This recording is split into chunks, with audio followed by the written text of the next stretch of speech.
para penguasa di padang mahsyar, bukan di dalam neraka. Karena memang sangat banyak. Kata Rasulullah dalam peristiwa Isra Mi'rajnya, aku melihat mayoritas isi neraka dari kalangan umatku adalah kalangan para penguasa. Apakah mereka tidak beriman dulu di dunia? Mereka beriman kepada Allah Subhanahu wa taala. Apakah mereka kurang amal soleh? Mereka rajin beramal soleh. Lalu kenapa kebanyakan ahli neraka itu dari kalangan penguasa? Padahal mereka beriman, padahal mereka punya amal soleh. Ternyata terjawab ya. Mayoritas mereka, satu, dulu di dunia mereka menelantarkan rakyatnya yang susah. Mereka membiarkan rakyatnya yang miskin. Mereka tidak menutupi hajatnya. Mereka membiarkan rakyatnya tak bisa bersekolah. Kesusahan makan. Hajat-hajat asas hidupnya dibiarkan oleh penguasa ini. Yang kedua, penguasa yang mempersulit, mempersusah rakyatnya. Harga-harga dibiarkan melambung. Pajak mencekik di mana-mana. Biaya ini dan biaya itu menjadi sangat banyak. Seharusnya dia berfikir keras, bekerja siang dan malam, bagaimana beban-beban rakyat tidak menjadi banyak. Ini segala macam cara diperbanyak untuk mengepung beban rakyat. Maka penguasa yang macam ini menjadi penguasa yang teramat sangat malang di hari kiamat kelak. Penguasa yang ketika di dunia taunya hanya membebani rakyat dengan hutang, membebani rakyat dengan pajak, membebani rakyat dan memburu mengejar rakyat dengan beban-beban yang sangat-sangat jahat. Dan yang ketiga, penguasa yang ketiga, yaitu penguasa yang tidak mau menerapkan, penguasa yang zalim ya, penguasa yang zalim. Bagaimana penguasa yang zalim? Inilah penguasa-penguasa yang semena-mena kepada para ulama, semena-mena kepada Islam, kepada umat Islam, kepada orang-orang lemah, main rampok rampas saja harta orang, main rampok rampas saja tanah orang, dan menggarap milik yang bukan milik mereka, tapi ini milik kaum, ini milik ulayat, ini adalah milik tanah leluhur, tanah pusaka, tetapi mereka main rampok rampas. Yang keempat barulah penguasa yang tidak mau menjalankan hukum Allah atau syariat Allah Subhanahu wa ta'ala. Penguasa yang seperti ini, mereka yang keempat-empatnya, kita dengarkan kata Rasulullah SAW berikut ini. Dan hadis ini diriwayatkan oleh Abu Daud. Hadis nomor 2599 dan juga diriwayatkan oleh Ibnu Majah dan Al-Hakim nomor 7171. Man waliya min umuril muslimina syai'an, siapa saja yang mengurusi urusan kaum muslimin. Berarti ini adalah seorang pemimpin ya. Siapa saja yang mengurusi urusan kaum muslimin. Syai'an, sedikit saja. Fahtajaba duna khallatihim. Lalu dia mengabaikan duna khallatihim. Kebutuhan rakyatnya diabaikan. Hajatihim. Hajat-hajat rakyatnya dia telantarkan. Rakyat punya hajat kepada air, dia tak urus. Rakyat punya hajat kepada listrik, dia tak urus. Rakyat punya hajat kepada transportasi, dia tidak urus. Rakyat punya hajat kepada pendidikan, dia tidak urus. Kalau dia urus, dia akan ambil keuntungan dari situ. Dia akan mengambil kekayaan dari situ. Dia akan mengambil kemenangan duniawi dari situ. Wafaqatihim. Dan penguasa ini tidak peduli dengan keadaan kemiskinan rakyatnya. Tak peduli dia. Rakyatnya telantar, menengadahkan tangan di mana-mana, ya mengenai sampah, dia tidak peduli. Dia biarkan rakyatnya dalam keadaan seperti itu. Rakyatnya banyak tidak bisa menyekolahkan anaknya, rakyatnya banyak yang kekurangan kehidupan, ya pakan pangannya segala macamnya, dia tak peduli. Rakyatnya banyak yang buat tenda-tenda untuk bertahan hidup di bawah jembatan, dia tidak peduli. Maka apa kata Rasulullah? Ihtajaballahu anhu yaumal qiyamah. Allah juga kelak akan menutup diri dari penguasa yang macam ini pada hari kiamat. Allah juga menutup diri, padahal dia mencoba-coba mencari-cari cara untuk bisa menyampaikan hajatnya kepada Allah. Allah tak peduli, Allah tak mau dengar, Allah tak mau lihat, Allah tak mau diajak bicara oleh orang ini. Kemudian kata Rasulullah SAW, duna khallatihi wa hajatihi wa faqrihi wa faqatihi. Semua hajatnya, semua kemiskinannya, semua kepapaannya pada hari kiamat Allah tidak peduli. Ini penguasa-penguasanya ya. Nah, coba kita lihat pada hari ini Penguasa model ini yang sekarang banyak berkuasa di dunia.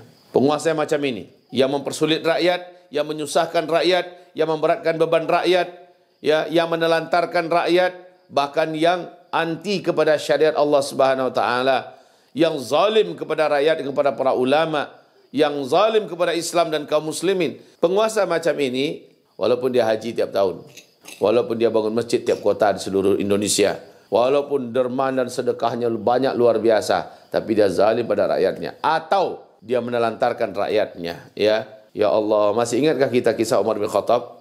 Bagaimana Umar bin Khattab menangis dia ketika dia tahu ada seorang ibu yang berusaha menakbobokkan anak-anaknya, yang anak-anak itu sudah berhari-hari tak makan. Ibu itu cuma merebus batu.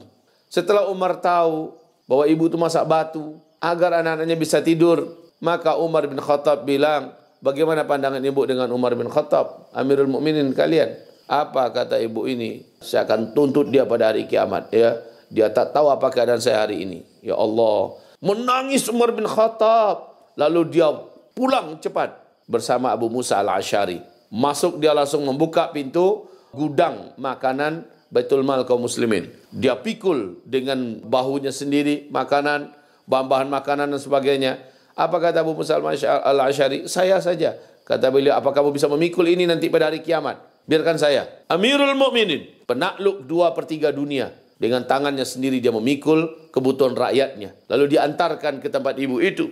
Dan akhirnya dia berkata, saya adalah Umar bin Khattab. Ini adalah tipe penguasa yang benar. Dan Umar berkata, saya paling awal lapar kalau terjadi kelaparan pada rakyat saya. Saya paling terakhir kenyang kalau seandainya rakyat saya bisa makan. Ya Allah, inilah penguasa. Tapi bandingkan sekarang, betapa banyaknya penguasa. Dia jalan dengan mobil mewah, kemudian rakyatnya menengadahkan tangan, baju compang-camping. Banyak rakyatnya yang telah mengaduh, menjerit, mengeluh, memohon kepada bantuan pemerintah. Tapi mereka tak peduli. Dia hanya sibuk dengan politik dan politik. Dia sibuk bagaimana kekuasaannya terus langgeng dan bisa terus berlanjut. Bagaimana anak keturunannya, cucu cicitnya memilih panggung politik dan sebagainya. Celaka ini penguasa-penguasa macam ini. Celaka mereka dan celaka. Mereka tidak peduli dengan keadaan rakyatnya. Apalagi ditambah dengan penguasa yang menyedot harta kekayaan rakyatnya. Merebut rampas tanah milik rakyatnya. Makanya paling celaka lagi, super celaka. Direbut rampas lalu diserahkan kepada asing dan asing. Allah. Ibarat Allah yang kami muliakan, hadis tadi sudah cukup rasanya bagi kita mendapatkan panduan untuk betapa orang-orang yang paling banyak menghuni neraka itu adalah orang yang berkuasa. Orang berkuasa. Makanya kata Rasulullah SAW, seorang yang memimpin 10 orang saja di bawahnya yang dipimpinnya. Nanti dia akan ditanya satu-satu dari yang dipimpinnya di hari kiamat. Bagaimana makan mereka? Bagaimana kesejahteraan mereka? Bagaimana kesehatan mereka?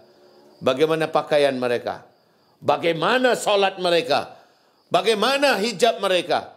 Ditanya nanti pada hari kiamat. 10 orang saja. Kullukum ra'in wa kullu ra'in mas'ulun an ra'iyatih. Setiap kamu itu pemimpin. Dan setiap pemimpin ditanya oleh Allah nanti pada hari kiamat apa yang dipimpinnya. Ya, ditanya oleh Allah satu persatu. Kenapa ini pendidikannya tak jalan?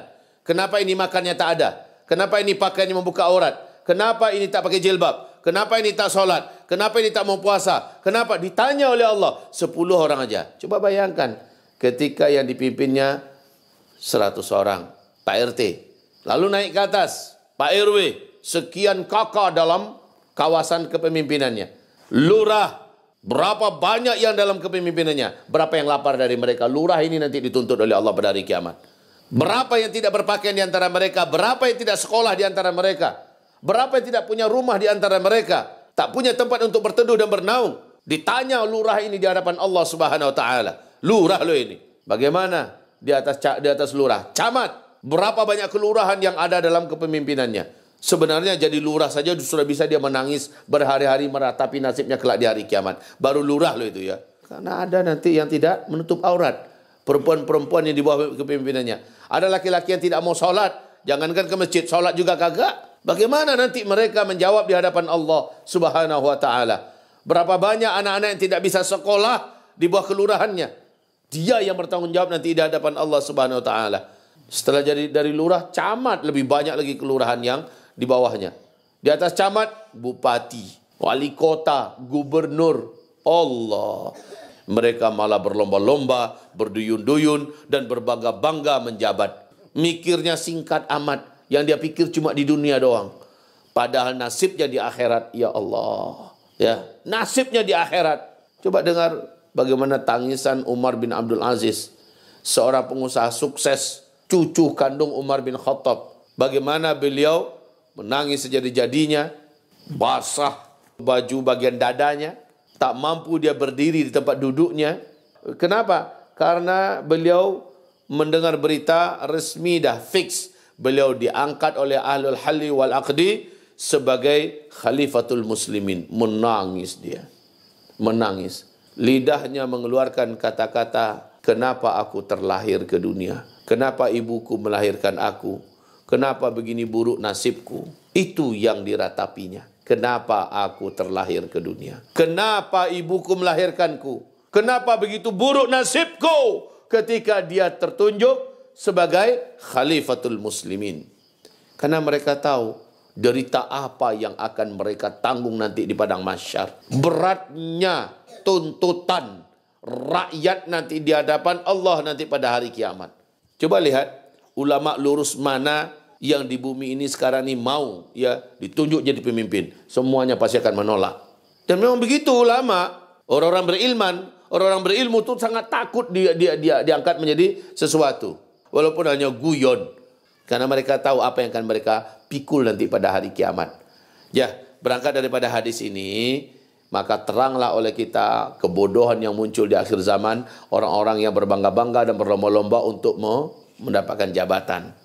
Baik ya, karena jabatan itu seperti yang kita tahu, ya, apalagi jabatannya dengan cara membeli, dengan cara membayar, dengan cara menghabiskan uangnya. Ma'adzanallah.